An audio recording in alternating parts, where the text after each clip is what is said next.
Oke, hanya dua cara ini, cara satu-satunya yang mungkin bisa kalian gunakan untuk meringankan hutang pinjaman online teman-teman sekalian. Nah, apa aja itu? Yuk kita akan bahas di video kali ini.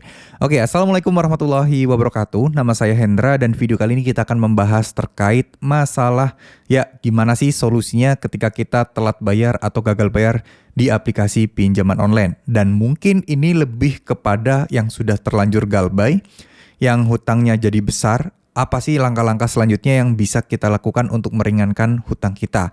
Dan apa langkah-langkah yang harus kita hindari untuk menyelesaikan masalah seperti ini? Nah, sebelum itu yuk kita berdoa bareng-bareng. Semoga kita semua selalu dalam lindungan Allah Subhanahu wa taala. Semoga kita semua juga selalu diberikan kesehatan dan pikiran yang jernih, serta ketenangan hati dan juga limpahan rezeki yang luar biasa dari Allah Subhanahu wa taala. Amin amin ya rabbal alamin. Jadi teman-teman, ketika kalian mendapatkan penawaran-penawaran atau solusi-solusi untuk bisa melunaskan hutang-hutang teman-teman, teman-teman harus tahu satu hal, bahwa nggak semua cara itu bisa.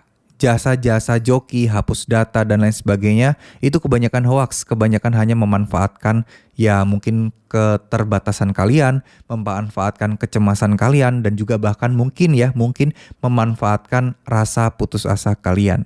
Karena jasa joki, terus kemudian gestun, atau mungkin hapus data, dan lain sebagainya itu rawan sekali untuk terjadi penipuan.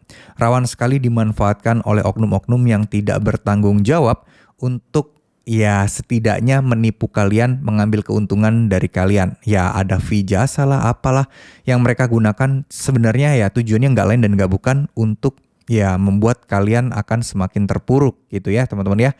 Jadi apa saja dua hal itu? Yang pertama adalah yaitu kalian mengajukan keringanan ke aplikasi pinjol tersebut. Mulai dari penghapusan bunga, penghapusan denda, dan juga intinya gimana caranya biar utang kita semakin kecil, semakin sedikit, tanpa harus bayar dulu. Itu yang paling penting. Nah, ini sistemnya pengajuan. Bisa diterima dan juga bisa tidak. Tapi berdasarkan pengalaman yang pernah saya tahu, itu prosesnya sangat panjang, sangat susah, dan sangat ribet. Nggak gampang langsung di-approve begitu aja. Kecuali memang teman-teman utangnya itu udah telat lebih dari 1 tahun gitu ya. Kalau udah kayak gitu, biasanya memang jadi terkesan terkesan lebih mudah gitu kalau udah bertahun-tahun. Tapi kalau baru beberapa hari, beberapa bulan, saya rasa perjuangannya pun akan masih sangat-sangat sulit ya. Kenapa demikian? Karena pinjol masih tetap bersikeras untuk meraih keuntungan terbesarnya dari kalian. Gak mungkin dong mereka udahlah kita kasih aja orang ini gratis bunga dan denda, kan gak mungkin. Jadi harus diketahui bahwa ini butuh proses yang sangat panjang ya. Oke, next selanjutnya. Yang kedua adalah kalian menunggu penawaran dari aplikasi pinjolnya. Bang, kalau nunggu doang kayak gini berarti kapan kita bisa ringan utang kita? Memang butuh waktu. Seperti yang saya bilang, kalau misalnya kita itu ditawari oleh pinjolnya, itu akan jauh lebih mudah ke depannya.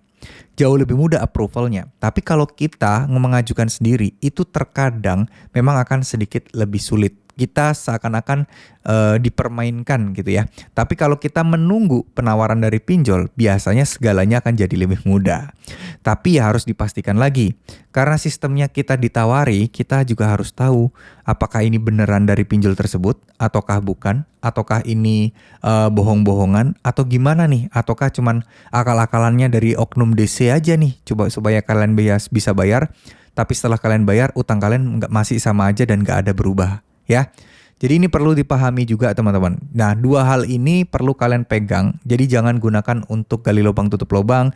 Jangan kalian ngambil jasa joki, jasa hapus data, apalagi jasa joki pinjol ilegal yang mencairkan pinjol ilegal hanya untuk membayar tagihan-tagihan kalian. Nah, itu jangan. Itu jangan banget. Sekali lagi jangan banget. Karena beneran deh, itu akan berdampak sangat-sangat buruk buat teman-teman sekalian. Oh satu hal lagi yang mungkin teman-teman perlu ketahui juga. Untuk menghadapi dan menyelesaikan masalah seperti ini, itu tidak ada solusi lain selain teman-teman sendiri yang bisa mengatasinya. Maksudnya bagaimana? Nggak ada seorang pun yang bisa menghapuskan data kalian dan lain sebagainya, nggak ada. Jadi jalan satu-satunya adalah dari diri kalian. Jalan keluarnya adalah diri diri teman-teman. Oleh karena itu nggak bosan-bosannya saya selalu mengingatkan untuk terus meningkatkan ibadahnya, untuk lebih dekat dengan Allah Subhanahu wa taala, untuk terus memohon pertolongan sama Allah, untuk terus memohon untuk dimudahkan rezekinya. Karena barangkali dari situlah jalan kalian. Karena barangkali dari situlah ya solusi terbaik akan kalian temukan di sana. Ya, sekali lagi jangan remehkan doa, jangan remehkan ikhtiar, karena semua itu benar-benar juga akan bisa mengubah hidup kalian menjadi lebih baik lagi. Mungkin boleh kalian sekarang punya banyak utang, tapi suatu saat siapa tahu dengan doa-doa kalian, dengan ikhtiar kalian, kalian bisa menjadi orang yang kaya raya. Amin amin ya robbal alamin. Amin ya. Jadi intinya kita harus berpositif thinking, jangan sampai gampang terhasut, jangan sampai kalian merasa terpuruk karena semua itu pasti akan ada jalan keluarnya. Terima kasih. Wassalamualaikum warahmatullahi wabarakatuh.